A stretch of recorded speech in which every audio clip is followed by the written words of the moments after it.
مارد بمرمى العين يا حيا اتحوطت برجال حرابه متجهزه للعرس تتهيا ورمالها للعز خطابه مارد بهم يمنى اليمن ويتحدى دايم امامكم اللي قاعد سيدايم.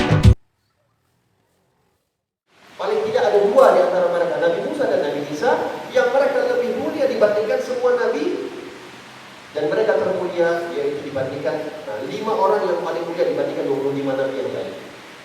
Dua di antara mereka, Nabi Musa dan Nabi Isa, adalah Nabi Bani Israel.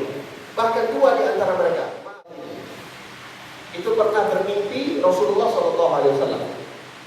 Dan walaupun memang dalam syariat kita mimpi itu tidak bisa dijadikan hujjah, tapi kita meyakini bahwasanya mimpi kepada Nabi Muhammad itu tidak bisa didustakan.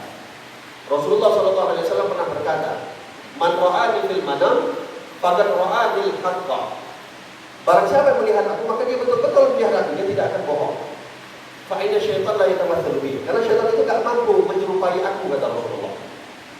Abdul Hasan Syadzili bermimpi kepada Rasulullah, dan kita mengetahui siapa Abdul Hasan Syadzili. Bukan orang yang tipikalnya suka berdusta atas nama Nabi Muhammad SAW.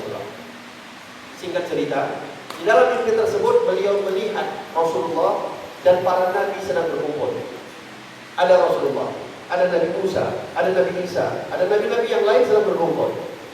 Lalu Nabi Musa alaihissalam itu datang kepada Nabi Muhammad, tanya, seakan-akan semisal protes, kok kayak enggak terima.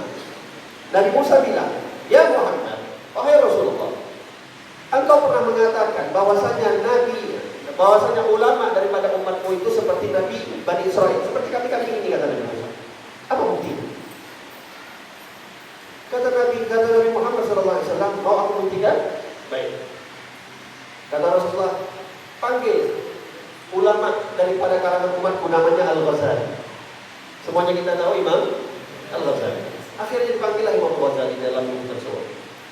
Kata Rasulullah, ini adalah salah satu contoh yang aku sebutkan ulama daripada umatku seperti Nabi Bani Israel. Kata Nabi Musa, boleh aku coba? Silahkan, kata Nabi Muhammad. Kata Nabi Musa, nanya kepada Nabi Imam Al-Ghazali, siapa nama engkau wahai Al-Ghazali? Siapa nama engkau? Kata Imam Al-Ghazali, ismi Al-Muhammad Muhammad bin Muhammad bin Muhammad bin Ahmad Al-Ghazali At-Tusi. Namaku adalah, gelarku Abu Hamid, karena beliau nama anaknya Hamid, sehingga dipanggil gelar Abu Hamid. Nama beliau Muhammad bin Muhammad bin Muhammad bin Ahmad Al-Ghazali. 3 kali Muhammad, yang terakhir yang keempat Ahmad. Kata Nabi Musa alaihissalam, gak menyampaikan kepada Imam Al-Ghazali, langsung ngomong kepada Nabi Muhammad. Bilang ke Nabi Musa, Muhammad, yang aku tanya nama dia. Kok yang dijawab nama dia, nama bapaknya, nama kakaknya, nama buyutnya, semua dijawab. Kata Imam Al-Ghazali, Rasulullah bilang, gimana ya Al-Ghazali? Kata Imam Al-Ghazali bilang sama Nabi Muhammad, ya Rasulullah, aku jawab apa aku beradab saja? Kata Nabi Muhammad, jawab. Kata Nabi Imam Al-Ghazali, wahai kalimullah, wahai orang yang berbicara kepada Allah, ketika Allah bertanya kepada engkau, matil kalbiyani kaya Musa. Di dalam Al-Quran disebutkan, apa yang ada di tangan kananmu wahai Musa? Kata Nabi Musa ketika ditanya oleh Allah apa yang ada di tangan kanan Nabi Musa, Nabi Musa mengatakan, dia asaya, atawakku biha aliyah, wa ahushu biha ghadini, wa hiya ma'adibun ukhra. Kata Nabi Musa, ini adalah tongkatku ya Allah, yang mana aku bersandar dengan tongkatku kalau aku berjalan. Dan kalau aku sedang menggembala kambing, aku gunakan tongkat ini untuk aku mengarahkan kambingku. Dan aku gunakan tongkat ini dengan banyak-banyak fungsi yang lain. Kata Imam Al-Ghazali, wahai kalimullah, Allah cuma tanya apa yang ada di tangan kananmu. Kenapa enggak menjawab saja itu adalah tongkatmu saja? Kenapa engkau sebut ini adalah tempat untuk aku bersandar, ini gunanya ini, gunanya ini? Bukankah Allah cuma tanya apa yang ada di tangan kananmu? Kata Nabi Musa alaihissalam, shadaqta ya Rasulullah. Engkau benar wahai Rasulullah, bahwasanya ulama daripada kalangan umatmu itu sama derajatnya seperti kami daripada Bani Nabi Bani Israel. Sehingga tadi saya katakan, kembali hadirin hadirat yang dirahmati oleh Allah, merupakan satu kemuliaan besar Allah Subhanahu wa taala seakan-akan memilih kita untuk kita dipercayakan oleh Allah Subhanahu wa taala mengemban amanah yang berat ini. Ini adalah amanah. Ilmu yang merupakan satu-satunya warisan para nabi merupakan amanah yang besar. Bukanlah amanah itu kalau kita melihat kita punya anak, kita punya istri, kita punya harta, itu adalah amanah. Tapi ada amanah yang jauh lebih besar. Amanah sebagai warisannya Nabi Muhammad SAW, dan itulah yang semuanya kita emban pada hari ini. Sehingga Nabi SAW betul-betul memberikan harapan besar kepada orang-orang yang diberikan amanah oleh Allah Subhanahu wa taala untuk melanjutkan warisan yang disampaikan oleh Rasulullah SAW. Sehingga pengajaran Nabi SAW, tarbiyah Rasulullah SAW, itu otomatis yang pertama kali diberikan oleh Rasulullah kepada keluarganya sendiri terlebih dahulu. Kepada istrinya otomatis yaitu Siti Khadijah. Orang yang pertama kali beriman kepada Nabi Muhammad SAW, yang satupun manusia tidak ada yang tahu bahwasanya Rasulullah sudah mendapatkan wahyu kecuali pertama kali yang tahu adalah Siti Khadijah, merupakan istri Nabi. Lalu orang-orang terdekat Rasulullah, yaitu orang-orang yang daripada kalangan sahabat Nabi Muhammad SAW yang telah beriman kepada Allah dan beriman kepada Rasulullah SAW. Kalau kita melihat banyak sekali ajaran-ajaran yang diajarkan oleh Nabi Muhammad SAW, peringatan-peringatan yang pertama kali daripada Allah terlebih dahulu, yang kedua peringatan daripada Rasulullah SAW, agar kita orang-orang yang ingin mendedikasikan diri kita untuk mengambil amanah ini, berjalanlah dengan jalan apa yang telah ditempuh oleh Rasulullah. Karena berapa banyak kita melihat di zaman sekarang, dan Allahumma mungkin ini adalah takdir yang telah ditetapkan oleh Allah Subhanahu wa taala. Semakin mundurnya satu zaman, maka akan semakin rusaknya akhlak daripada orang-orang yang hidup di zaman tersebut. Kita mendapati Rasulullah mengatakan khairul quruni qarni, thumma ma yalunahum, thumma ma yalunahum. Yang paling baik abadnya adalah abadku, kata Rasulullah. Maka tidak ada lagi yang bisa menafikan sahabat paling terbaik. Ahlul Bait Rasulullah yang hidup bersama Rasulullah itu yang terbaik. Lalu abadnya dapat para tabi'in juga yang terbaik. Thumma ma yalunahum, setelah itu abad setelahnya, lalu abad setelahnya. 300 abad pertama yang disebut oleh Nabi Muhammad sehingga disebut salafus shalihin. Nabi mengatakan seakan-akan mengklasifikasi abad terbaik abad pertama, setelah itu abad kedua, setelah itu abad ketiga. Sehingga mafhumnya bagi kita adalah semakin mundur itu abad, maka semakin kurang baiklah abad tersebut. Dan coba kita bayangkan kita berada di abad yang ke-15. Abad yang ke-15, 15 abad kita tertinggal daripada zamannya Rasulullah ketika mendidik para sahabat. Namun walaupun banyaknya peringatan daripada Allah Subhanahu wa taala, peringatan daripada Nabi Muhammad SAW, tapi ada harapan besar yang diberikan oleh Rasulullah SAW. Nabi Muhammad SAW mengatakan, walaupun nanti akan datang masanya satu zaman ketika Allah Subhanahu wa taala mencabut ilmu, yang mana Allah tidak langsung mencabut ilmunya daripada kepala kita semua, akan tetapi dicabut oleh Allah ilmu daripada ulamanya, dicabut nyawanya oleh Allah satu persatu. Kita melihat berapa tahun belakangan ini, berapa banyak ulama rabbani, ulama yang betul-betul teguh di jalan Allah, ulama yang betul-betul punya prinsip di dalam jalan dakwah, ikhlas karena Allah, satu persatu dicabut oleh Allah.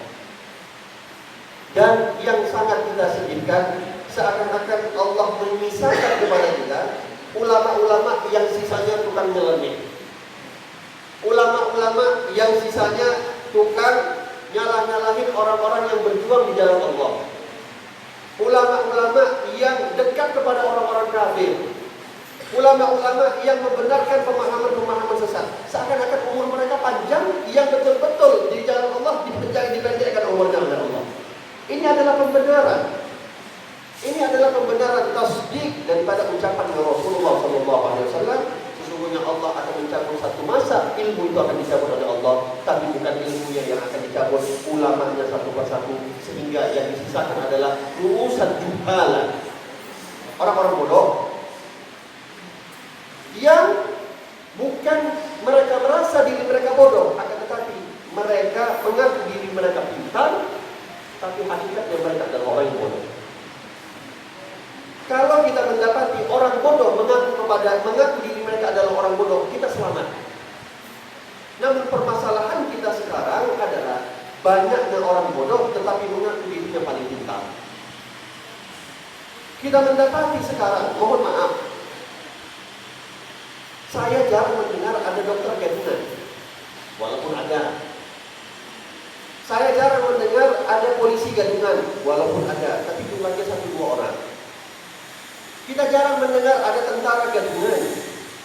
Kita jarang mendengar ada insinyur gadungan. Tapi minta maaf, di mata kita sering melihat ustaz gadungan. Ustaz gadungan banyak sekarang. Fenomena sekarang khususnya, apalagi kita berada di masa-masa orang banyak-banyaknya hijrah.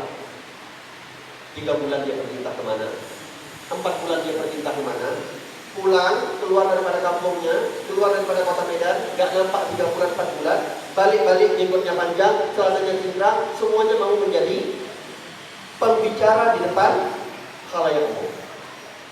Bahkan apa yang terjadi, mungkin kita saja semua tahu. Kita pernah melihat di TV ada seorang ustaz naik ke atas mimbar, salto di atas mimbar.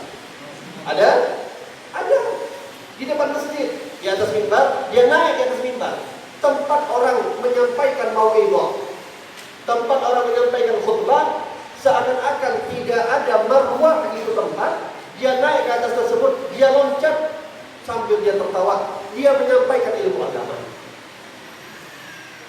Dan yang menyedihkan, setelah kejadian itu, bukannya berkurang jamaahnya, tapi semakin ramai.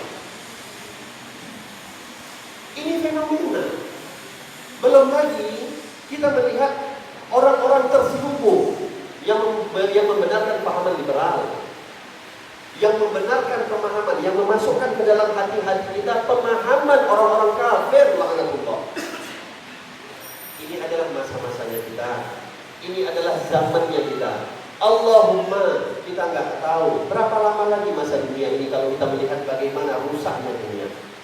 Tapi Allah Subhanahu wa Ta'ala tidak akan pernah mengosongkan satu zaman, kecuali tetap akan dilahirkan oleh Allah Subhanahu wa Ta'ala orang-orang yang masih berpegang teguh dengan jalannya Rasulullah dan para salafus shalihin.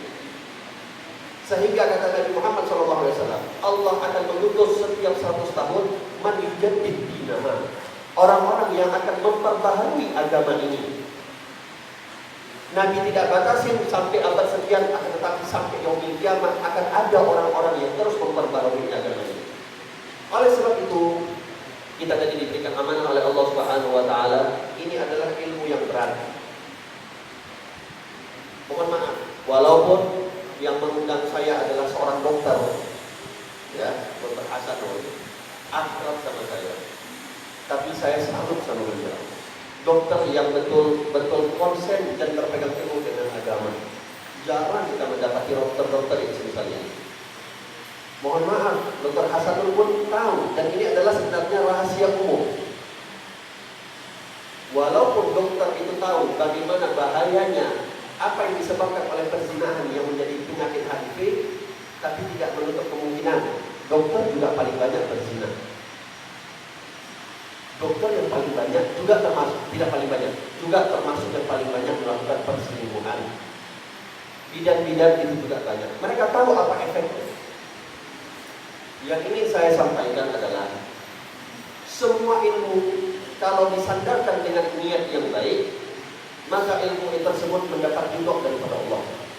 Mau dia ilmu kedokteran, mau dia ilmu keinsinyuran, mau dia ilmu perhakiman, mau ilmu tentang hukum negara, apapun ilmunya, kalau diniatkan untuk khidmah di jalan Allah, maka orang-orang tersebut akan mendapatkan ridho daripada Allah Subhanahu wa Ta'ala. Dan Anda bayangkan, kalau ilmu-ilmu tersebut yang berkaitan dengan dunia dapat ridho oleh Allah, kalau niatnya ikhlas karena Allah, coba kita bayangkan orang yang menuntut ilmu di jalan Allah, betul-betul ilmu syariatnya Allah yang dituntut. ilmu syariat, ilmu fikih, ilmu nahwu, ilmu hadis, ilmu Al-Quran, ilmu tasawuf, ilmu-ilmu yang betul-betul syariat Allah dituntut, apalagi dengan hati yang ikhlas karena Allah Subhanahu wa taala. Anda bayangkan bagaimana ridhonya Allah dan ridhonya Rasulullah kepada orang-orang tersebut. Sehingga Nabi SAW, Allah di dalam Al-Quran mengatakan, yarfa'illahu alladziina aamanu minkum walladziina utul ilma darajat. Allah mengangkat derajat orang-orang yang beriman di antara kalian dan orang-orang yang menuntut ilmu darajat. Al-Imam Abdullah bin Abbas di dalam tafsirnya beliau mengatakan, satu derajat dinaikkan oleh Allah itu jaraknya 500 tahun di akhirat. Tahu jarak 500 tahun di akhirat? Satu hari di akhirat itu sama lamanya seperti 1000 tahun kita hidup di dunia. Anda bayangkan 1000 tahun kalau satu hari di akhirat. Anda bayangkan jaraknya 500 tahun dipisah oleh Allah. Derajat orang-orang yang menuntut ilmu ditinggikan oleh Allah. Dan ketika Al-Imam Abdullah bin Abbas menafsirkan, "Qul hal yastawil alladziina ya'lamuna wal ladziina la ya'lamun." Katakanlah wahai Muhammad, kata Allah, apakah sama derajat orang-orang yang berilmu dengan orang yang tidak berilmu? Kata Sayyidina Abdullah bin Abbas, orang yang berilmu derajatnya paling tinggi di sisi Allah, orang yang tidak berilmu derajatnya yang paling rendah di sisi Allah. Tapi ada yang sangat ditekankan oleh Rasulullah SAW. Apa kata Nabi Muhammad? Asyaddun nas adzaban yaumal qiyamah alimun lam yanfa'illahu bi'ilmih. Orang yang paling kuat, yang paling berat azabnya nanti yaumil qiyamah adalah seorang yang berilmu, yang ilmunya itu tidak diberikan manfaat oleh Allah Subhanahu wa taala atas ilmu yang diberikan, atas apa ilmu yang dia miliki. Nabi SAW pernah mengatakan, man yazdad ilman wa lam yazdad hudan lam yazdadillahi illa buhdan.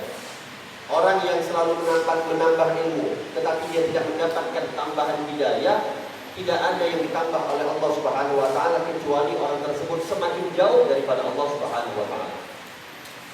Seorang yang alim, kalaulah kita berani menyandarkan itu semua kepada diri antum semua, yang posisinya seorang ustaz, posisinya seorang muallim, maka Anda adalah penentu daripada apa yang akan terjadi pada masa-masa di bawah Anda. Dikatakan lisanul hal afsah min lisanul maqal. Lisan perbuatan itu lebih fasih dibandingkan lisan ucapan. Ada seorang ustaz, dia berceramah seakan-akan orang yang paling alim di dunia. Tapi kalau perbuatannya tidak sama dengan apa yang dia ucapkan, maka yang diikuti oleh orang bukan ucapannya akan tetapi perbuatannya. Karena orang lebih mudah mengikuti apa yang dia lihat daripada apa yang dia dengar. Orang lebih mudah mengikuti apa yang dia lihat dibandingkan dia mengikuti dengan apa yang dia dengar. Ketika ada seorang alim yang dia punya ilmu, dia mengamalkan ilmunya dan dia mengajarkan apa yang dia miliki daripada ilmunya, maka orang-orang tersebut lebih mudah menjadi sebab hidayah kepada masyarakat yang melihatnya dibandingkan orang yang berilmu akan tetapi dia tidak mengamalkan ilmunya. Na'udzubillah min dzalik, dia berilmu tujuannya hanya untuk mendapatkan dunia. Nabi SAW, Sayyidina Umar bin Khattab, beliau pernah mengatakan, akhwa ma akhafa alaikum, yang lebih aku takuti daripada segala hal yang aku takut atas umatku dan atas kalian, kata Sayyidina Umar bin Khattab, adalah seorang yang alim akan tetapi dia menyesatkan kepada umatnya. bukan orang yang apa katanya ya, istilahnya orang yang kejam, bukan orang ahli maksiat, bukan bandar narkoba, bukan preman kelas kakap, bukan orang-orang semisal itu yang ditakuti oleh Sayyidina Umar. Dan ini ucapan juga disebut oleh Nabi SAW, akhwaf ma akhafu alaikum ulama usu'. Yang aku paling takuti daripada orang-orang yang aku takuti adalah ulama usu', ulama yang buruk perangainya. Hadirin hadirat yang dirahmati oleh Allah, tadi saya katakan, Anda cerminan apa yang akan terjadi setelah Anda. Ada ribuan orang yang disebut oleh beliau Zulfikar tadi, 1.400 orang yang menyandarkan dirinya kepada Anda semua, menyandarkan akhlaknya, menyandarkan ilmunya, menyandarkan kepribadiannya, menyandarkan segala apa yang dia miliki, semuanya ada pada kita.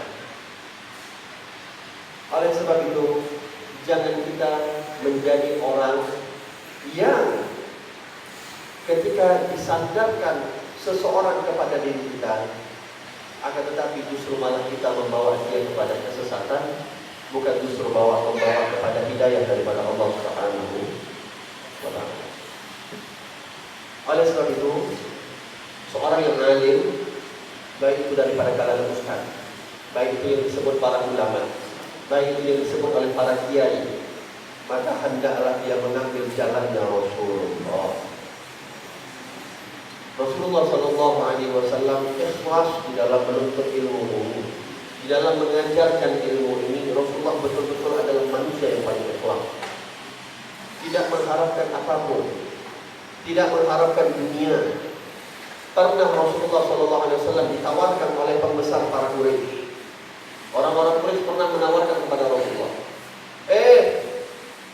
Kata orang-orang Quraisy kepada Abu Thalib, ya Abu Thalib, bilang itu sama keponakanmu Muhammad.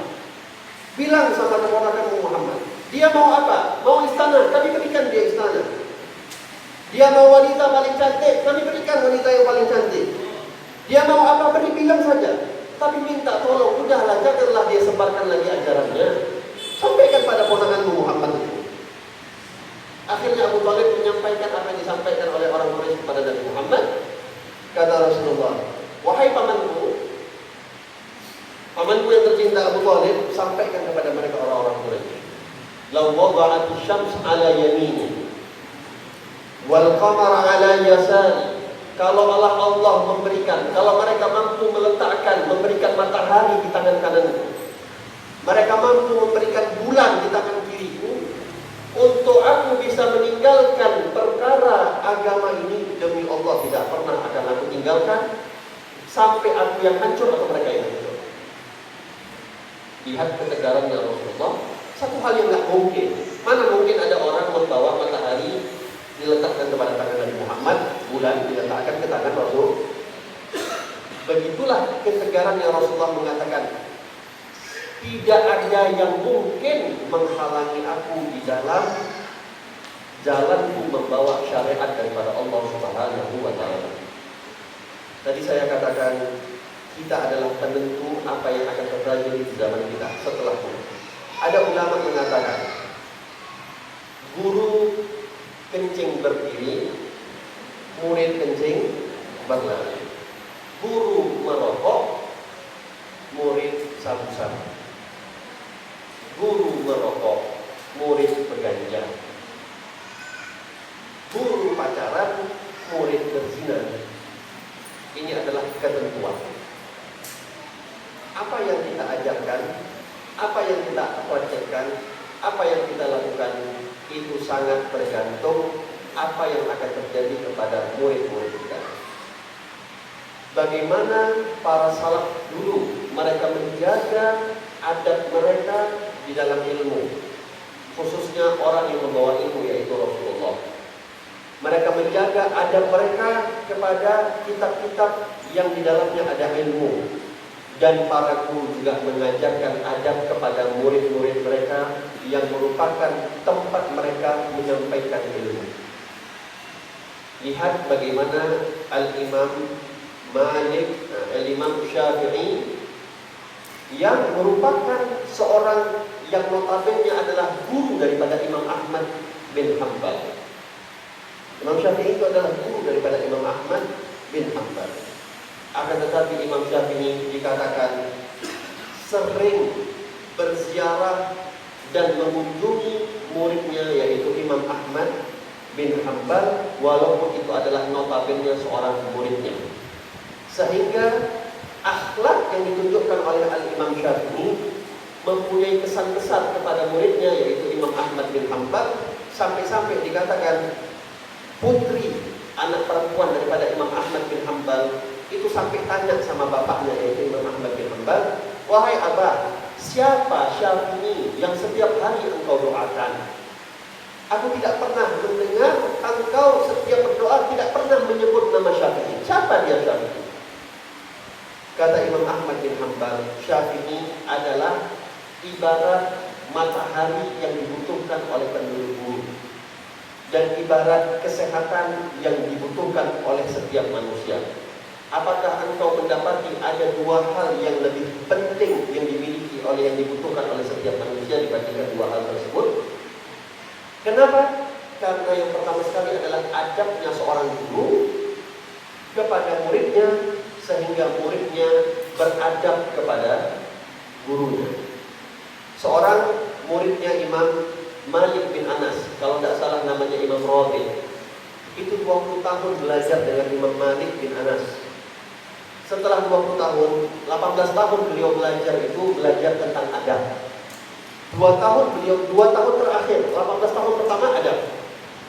2 tahun terakhir beliau belajar ilmu. Keluar setelah belajar 20 tahun, beliau mengatakan, "Aku menyesal 20 tahun belajar dengan Imam Malik." Ditanya, "Kenapa engkau menyesal 20 tahun belajar dengan Imam Malik?"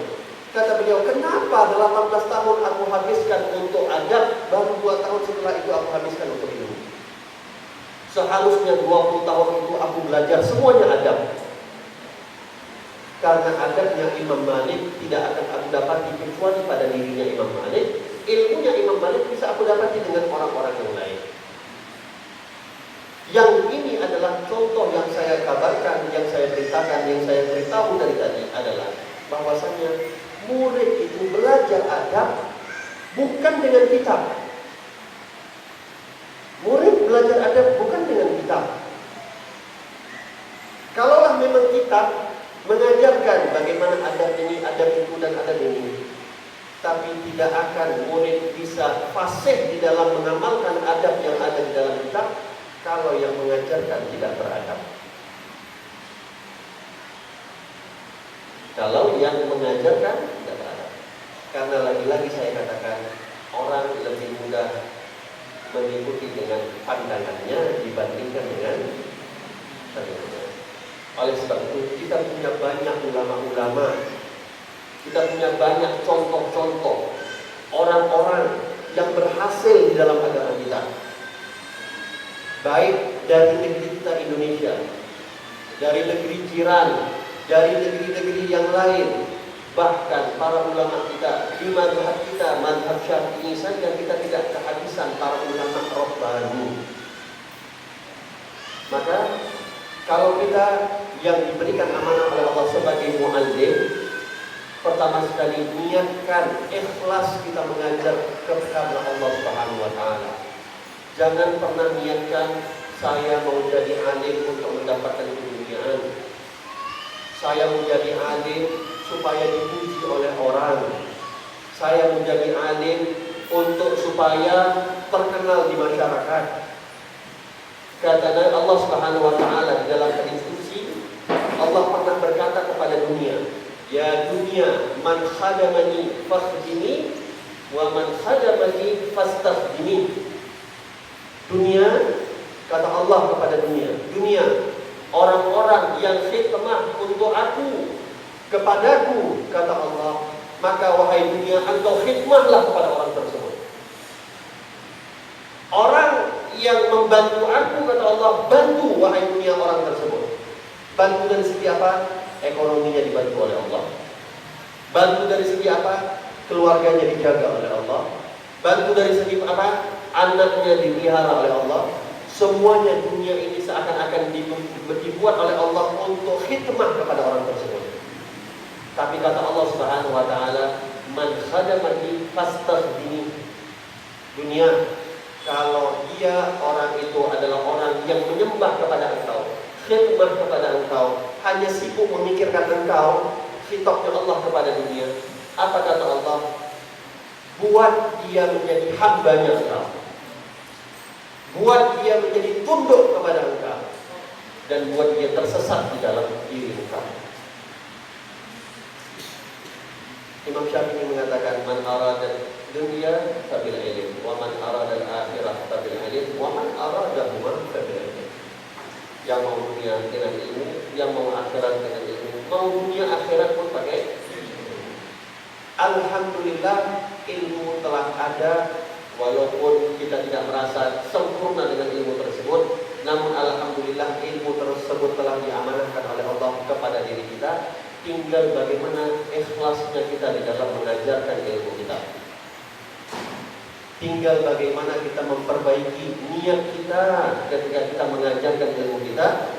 Karena ilmu yang diajarkan oleh orang-orang yang niatnya tulus karena Allah Subhanahu wa taala, kesannya akan sampai ke dalam hati-hati yang akan diajarkan. Tadi Buya Zulfikar Hajar menyampaikan, "Man kharaja min lisan wafala ilal adhan." Barang siapa yang menyampaikan hanya dengan lisannya, maka cuma akan sampai ke telinganya. Wa man kharaja min qalb yasiru ilal qalb. Dan apa yang keluar daripada hati akan sampai ke dalam hati. Saya tutup dengan satu kisah. Ada satu ulama dari Hadramaut, dari Salim. Namanya Al-Imam Al-Habib Abdullah bin Umar bin Yahya. Ini seorang mufti. Pernah satu kali ada ijtima ulama, multaqa ulama satu dunia. Ulama dari Sudan, ulama dari Suriah, ulama dari negeri manapun. Mereka berkumpul. Satu persatu dipersilahkan ceramah. Setiap ceramah daripada ulama-ulama dari berbagai negeri tersebut, mereka menyampaikan kalimat-kalimat yang indah, mantiknya, balaghahnya. Wah, luar biasa ucapan-ucapannya. Sehingga yang mendengarkan, Masya Allah, terpukau. Terpukau yang mendengar. Karena ini ulama Hadramaut, mohon maaf, dari dulu sampai sekarang, insya Allah ya Zulfikar nanti saya bawa pergi ke Hadramaut. Kita ziarah ke sana. Ulama di sana, jangan lihat Habib Umar. Habib Umar ini sudah menyesuaikan perkembangan zaman karena dia sudah keliling dunia. Tapi kalau antum lihat bagaimana ulama-ulama yang masih tinggal di sana, yang nggak pernah keliling dunia, nggak pernah keluar dari kota Salim, itu bajunya, minta maaf, udah pakai jubah, pakai baju gamis, pakai baju kaos, kulitnya masih kelihatan. Saking pakai pakaian itu sangat tipis. Dan apa istilahnya ya? Gak pernah mementingkan gimana style, gimana jenggotnya rapi apa enggak, gimana. Walhasil kan kalau kita kan kalau mau kemana-mana tampil harus rapi, gitu, maksud saya sendiri. Pengennya semuanya rapi, supaya apa? Dilihat oleh orang, wah ini orang Masya Allah. Tapi mereka di sana enggak. Mereka memang hidup apa adanya. Pakai kain sarung compang campil. Kadang-kadang mereka diliput. Pakai baju kadang kancingnya terbuka banyak, sampai sini terbuka. Baju kaosnya kemana-mana. Pakai imamahnya asal-asal, pakai sorbannya asal-asal. Antum boleh lihat tuh Habib Qadir. Habib Qadir sedang muridnya Habib Umar. Itu udah keliling dunia. Tapi imamahnya berantakan luar biasa. Jauh lebih rapi imamah saya. Tapi tahu beliau hafal hadis Bukhari. Hafal hadis Bukhari. Walhasil, tadi memang ulama Hadramaut begitu. Asal-asal. Pakaiannya cuma camping. Tidak mementingkan bohir kan mereka. Mereka harus mementingkan batin. Alhamdulillah karena nampaknya Habib Abdullah bin Umar bin Yahya ini ya orang-orang biasa. Di paling terakhir, ketika dikasih kesempatan mewakili daripada Hadramaut, beliau ceramah. Naik ke atas mimbar, beliau cuma mengucapkan Bismillahirrahmanirrahim. Allahumma hdina fi man hadait wa'afina fi man 'afait, wa tawallana fi man tawallait. Baca doa kunut subuh. Yang nggak usah kan ulama dari luar negeri manapun, kita semua pun hafal. Doa kunut subuh siapa yang nggak hafal? Kan lewat Imam Syafi'i, masa Syafi'i ketika hafal pada subuh. Ala kulli hal, ketika setelah selesai beliau berceramah, itu didapati ulamanya semuanya menangis. Menangis jadi. Ada satu orang penasaran. Ya Habib, sebelum engkau, kami semua ceramah pakai mantik balagh, orang cuma terpelongok saja, tak ada yang sampai nangis. Engkau cuma baca doa kunut, semuanya kami hafal, tapi ya kami semuanya menangis. Apa yang membuat hal demikian? Itulah yang tadi dikatakan oleh Zulfikar Hajar. Ma kharaja min lisan wasala ilal adhan, wa ma kharaja min qalb yasilu ilal qalb. Barang siapa yang ucapnya, menyampaikannya hanya keluar daripada lisan, bukan daripada hati yang bersih, bukan daripada hati yang ikhlas, bukan daripada niat yang tulus karena Allah, akan tetapi niatnya karena hal-hal yang lain, cuma sampai kepada telinga. Masih mending kalau dibilang masuk kanan keluar kiri, takutnya masuk kanan pun tidak. Tapi kata beliau, apa yang keluar daripada hati akan masuk tembus ke dalam hati, walaupun telinga sering mendengar apa yang diucapkan. Syekh Abdul Qadir Jilani itu pernah, beliau cuma ceramah di masjid, beliau bilang, ibu saya di rumah sedang menggoreng ikan. Dibolak-balik itu ikan. Lalu ibu saya meninggalkan sebentar, tiba-tiba ada kucing itu makan itu ikan. Cuman bilang itu Syekh Abdul Qadir Jilani, yang hadir puluhan ribu pingsan. Ratusan minta maaf, ada yang sampai mati, meninggal. Cuman cerita ceramah, ibunya masak ikan goreng, terus ikan gorengnya diambil sama kucing. Kenapa membuat mereka pingsan? Karena yang mendengarkan betul-betul memaknai apa yang keluar daripada hatinya Syekh Abdul Qadir Jilani ketika beliau menyampaikan. Mereka di antara mereka menafsirkan maksud daripada Syekh Abdul Qadir Jilani bilang ibunya itu menggoreng ikan.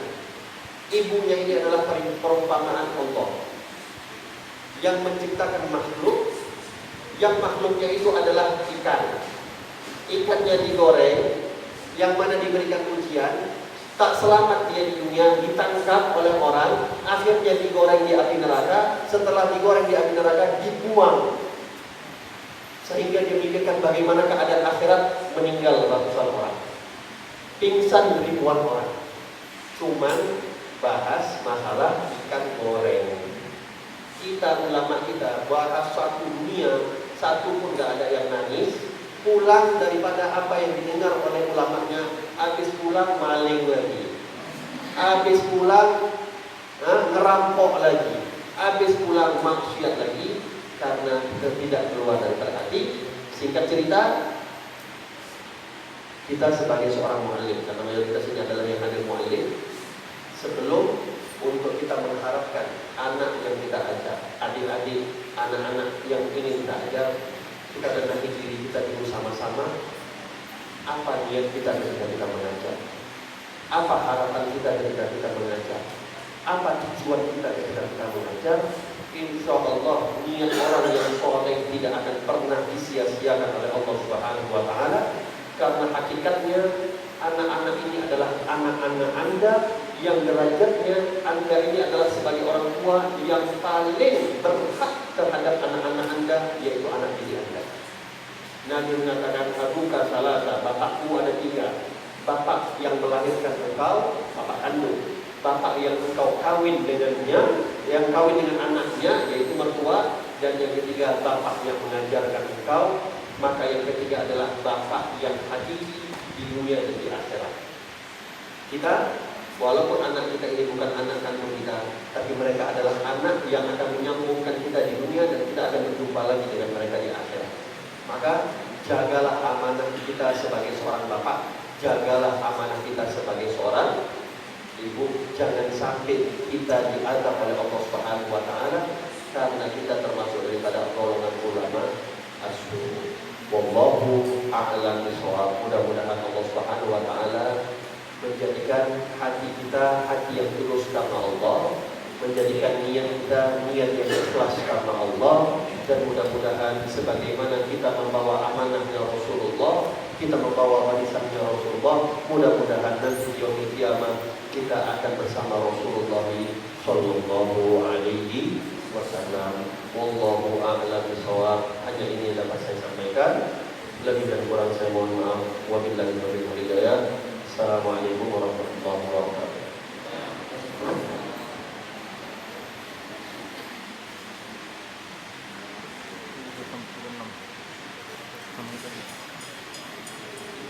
Baik, alhamdulillah.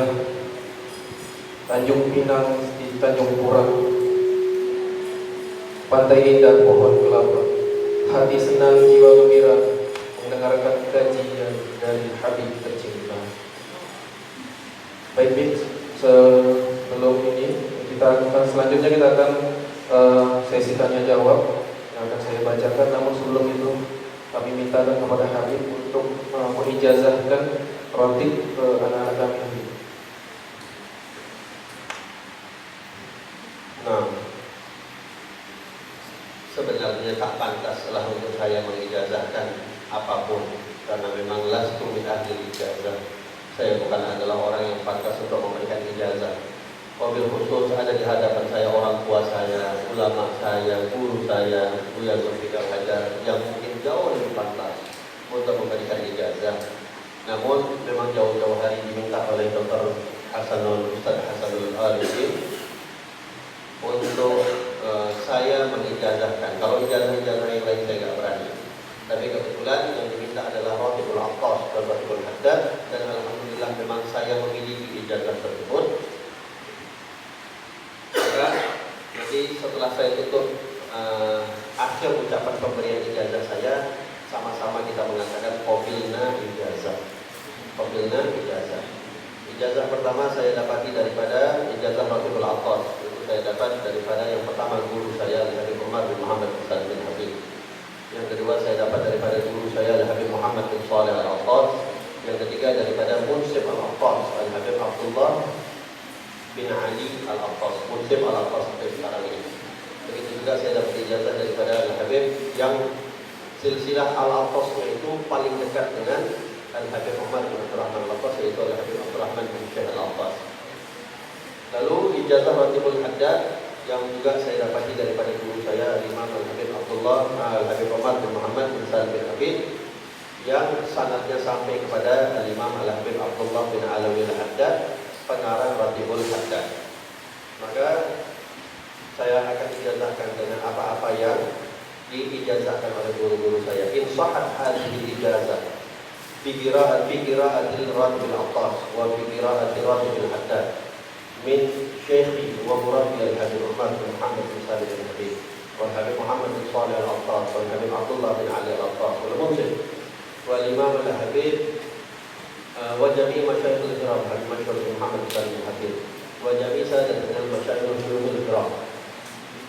In sahhat hadhihi al-ijazah faqad ajaztuhu biha.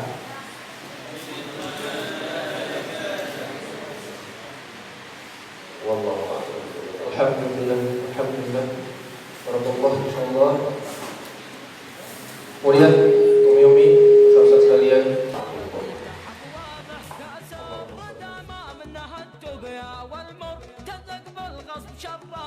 ما بمرمى العين يا حيا اتحول